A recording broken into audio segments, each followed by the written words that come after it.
प्यारे बच्चों, आज हम हिंदी व्याकरण के अंतर्गत शब्द विचार के बारे में पढ़ेंगे। बच्चों, वर्ण भाषा की सबसे छोटी इकाई है। इन्हीं वर्णों के मेल से शब्द बनते हैं। कुछ शब्द केवल एक वर्ण के होते हैं तो कुछ शब्द कई वर्णों के मेल से बनते हैं। वर्णों का ऐसा समूह ही शब्द कहलाता है जिसका कोई अर्थ हो। अब निम्नलिखित चित्रों को देखिए। हिरन, किताब, कटहल। अब इन शब्दों को देखिए। नरही, बकीता, हटलक। तो ये शब्द नहीं है क्योंकि इनका कोई निश्चित अर्थ नहीं है, ये निरर्थक हैं। ये शब्द निरर्थक क्यों है? क्योंकि इनका कोई अर्थ नहीं है। वर्णों का ऐसा समूह जिसका निश्चित अर्थ होता है उसे शब्द कहते हैं। तो वर्णों के सार्थक समूह को सार्थक क्यों लिखा होता है? यानी कि जो अर्थ लेकर, जो अपने अंदर अर्थ निहित करके शब्द आता है वो सार्थक शब्द कहलाता है। यानी जिस शब्द का अर्थ होता है वही शब्द सार्थक होता है। तो शब्द के चार भेद होते हैं। तो शब्द के जो चार भेद हैं वो मुख्य रूप से, जो पहला भेद है वो रचना के आधार पर। रचना क्या होती है? शब्द की बनावट, ठीक है। उसका है उत्पत्ति के आधार पर। उत्पत्ति क्या होती है कि शब्द पैदा कहाँ से हुआ, उत्पत्ति, जन्म कहाँ से हुआ उसका, ठीक है। प्रयोग के आधार पर, यानी शब्द का प्रयोग कैसे किया जाता है। अर्थ के आधार पर, यानी शब्द अर्थ कैसा अर्थ रखता है तो उसके आधार पर, अर्थ के आधार पर है। रचना के आधार पर शब्द के जो हैं तीन भेद हैं। कितने भेद हैं?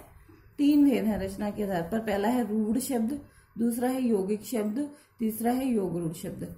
रूढ़ शब्द कौन से होते हैं? ऐसे शब्द जिनके सार्थक खंड न किए जा सकें तथा जो अन्य शब्दों के मेल से न बने हों उन्हें रूढ़ शब्द कहते हैं। सार्थक खंड का मतलब होता है कि जिनको अलग करके भी उनका अर्थ निकले, वो होते हैं सार्थक शब्द। इन शब्दों को अगर हम अलग करके देखते, देखो घ और र का अलग अलग कर देंगे तो इनका कोई अर्थ नहीं है। तोता, तोता को अलग करेंगे तो तोता। सभा, तालाब, तालाब। पुष्प, पूषैप। नारी, नारी। पुस्तक, पूसैतक। तो इनको अलग करने से इनका कोई अर्थ नहीं निकलेगा, इनके सार्थक खंड नहीं किए जा सकते। तो ये जो हैं वो रूढ़ शब्द हैं। यौगिक होते हैं दो या दो से अधिक शब्दों के मेल से बनने वाले शब्द यौगिक शब्द कहलाते हैं। यानी दो या दो से अधिक शब्दों के मेल से बने होते हैं, यानी दो शब्द होते हैं उसमें और दोनों शब्द जो होते हैं वो सार्थक होते हैं। इनके सार्थक खंड किए जा सकते हैं। तो इनको अगर हम टुकड़े करें, अलग अलग करें तो इनके अर्थ जो है वो होते हैं। जैसे डाक घर है, डाक प्लस घर। डाक का भी अर्थ होता है और घर का भी होता है। घर, घर का अर्थ होता है गृह। डाक का अर्थ डाक, जो हमारी जो पोस्ट ऑफिस में डाक आती है, कागज पत्र आते हैं। पाठशाला, पाठशाला यानी पढ़ने के लिए शाला, पढ़ने के लिए घर। महासागर, महासागर, महान सागर। रसोई घर, रसोई के लिए घर। तो ये सार्थक शब्द हैं, इनके सार्थक खंड किए जा सकते हैं। तो ये यौगिक शब्द होते हैं। उसके बाद हमारा अगला जो आता है वो आता है योग रूढ़ शब्द। ऐसे यौगिक शब्द जो शाब्दिक अर्थ के अलावा विशेष अर्थ भी प्रकट करते हैं, योग रूढ़ शब्द कहलाते हैं। जैसे जो शब्द होते हैं योग रूढ़ शब्द, इनमें क्या होता है कि इनका कोई तीसरा अर्थ होता है। जैसे नीलकंठ, नीला और कंठ, ये दो शब्द हो गए। इनका तीसरा अर्थ नीला कंठ है, जिसका ये कौन होता है? भगवान शंकर या भगवान शिव। उसके बाद आता है जलज, जलज। जल का मतलब होता है पानी, ज का मतलब होता है जन्म लेने वाला। तो जल में ही जन्म लेने वाला कौन सा होता है? कमल। तो इसका तीसरा अर्थ हो गया। उसके बाद है वीणा, पानी। वीणा प्लस पानी, तो वीणा पानी का मतलब होता है हाथ, ठीक है। वीणा किसके हाथ में होती है? सरस्वती के हाथ में। पीतांबर, पीत प्लस अंबर। अंबर का मतलब होता है बेटे वस्त्र। पीत का मतलब होता है पीले। तो पीले वस्त्र किसके होते हैं? वो श्री कृष्ण के होते हैं। तो इन शब्दों के क्या हैं? सब शब्दों के तीसरे अर्थ हैं। दो शब्दों के अर्थ के अलावा इसका भी तीसरा अर्थ होता है, वो योग रूढ़ शब्द कहलाते हैं। उसके बाद आता है हमारा उत्पत्ति के आधार पर शब्द के कितने भेद होते हैं। तो उत्पत्ति के आधार पर होते हैं तत्सम, तद्भव, देशज और विदेशी। तत्सम शब्द कौन से होते हैं? संस्कृत भाषा के वे शब्द जो हिंदी भाषा में ज्यों के त्यों आ गए हैं तत्सम शब्द कहलाते हैं। तो संस्कृत भाषा जो हम जानते हैं कि देववाणी कहा जाता है जिससे हिंदी भाषा की उत्पत्ति हुई है और संसार की सारी भाषाएं ही संस्कृत भाषा से उत्पन्न मानी जाती हैं।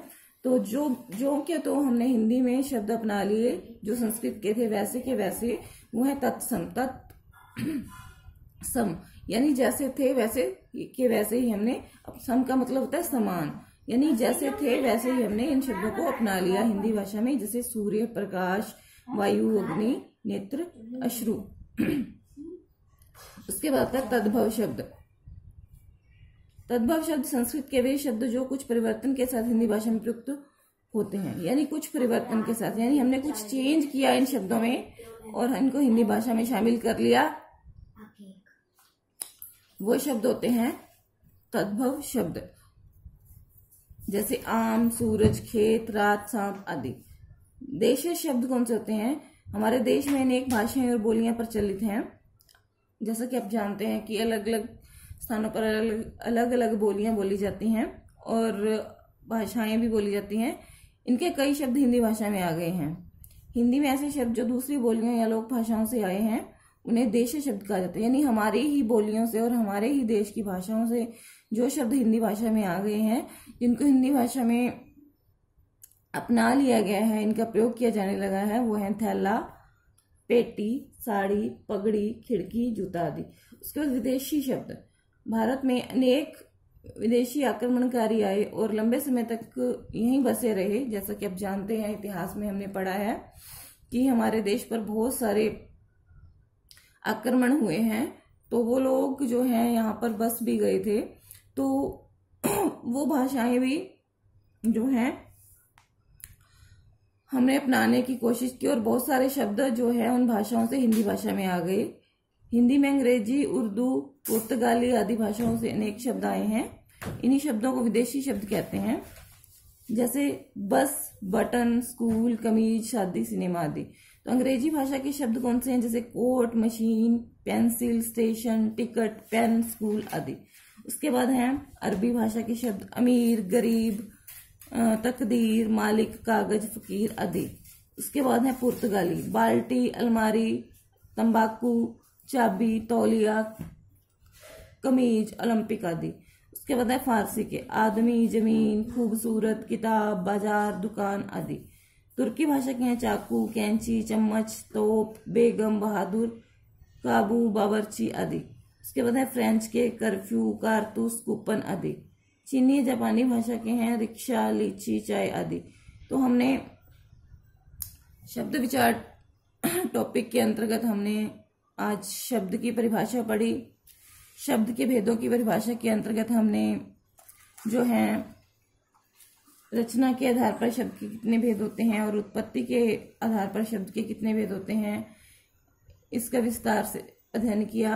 आगे आने वाली कक्षा में हम प्रयोग के आधार पर और अर्थ के आधार पर शब्द के कितने भेद होते हैं उसका अध्ययन करेंगे। आज की कक्षा में इतना ही। आपने ये जो डेफिनेशंस हैं, ये जो परिभाषाएं हैं, अपनी नोटबुक के ऊपर लिखनी है और इनको याद भी करना है। आज की कक्षा में केवल इतना ही। धन्यवाद।